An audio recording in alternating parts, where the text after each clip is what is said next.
Today, we're going to learn about how to set up Google Search Console for your website. Now, it does not matter if your website is based on WordPress, if you're on Blogger, or you're using a different CMS. This step will apply to everyone. Let's go ahead and set it up. First, I would want you to go to search.google.com/search-console.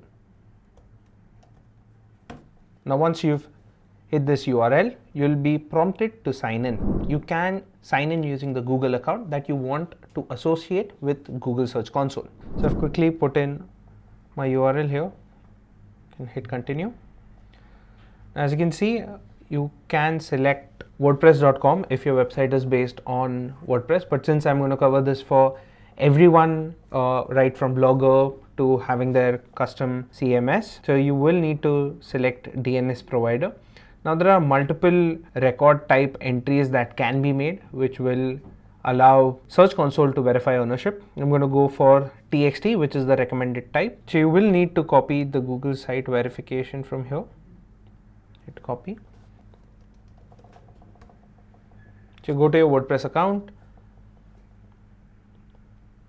go to sites, you can go to your domains, hit manage DNS, and over here you will need to add a record. In the record type, hit TXT, and the text that you'd copied goes up in the text column. Add a DNS record. That's about it, and this should have it set up. You can hit verify, and yep, as you can see, it's gone ahead, verified us.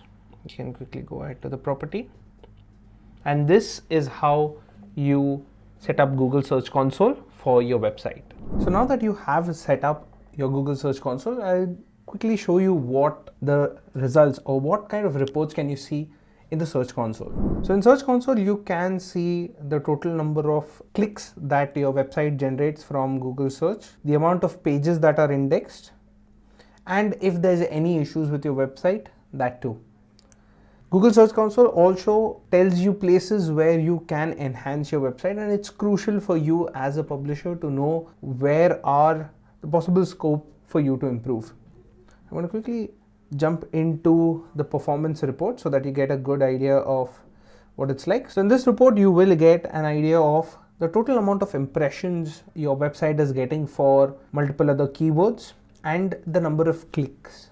So this is a good metric for you to understand what's working, what's not working, what keywords are getting the maximum amount of impressions, and which keywords are driving the maximum amount of clicks to your website.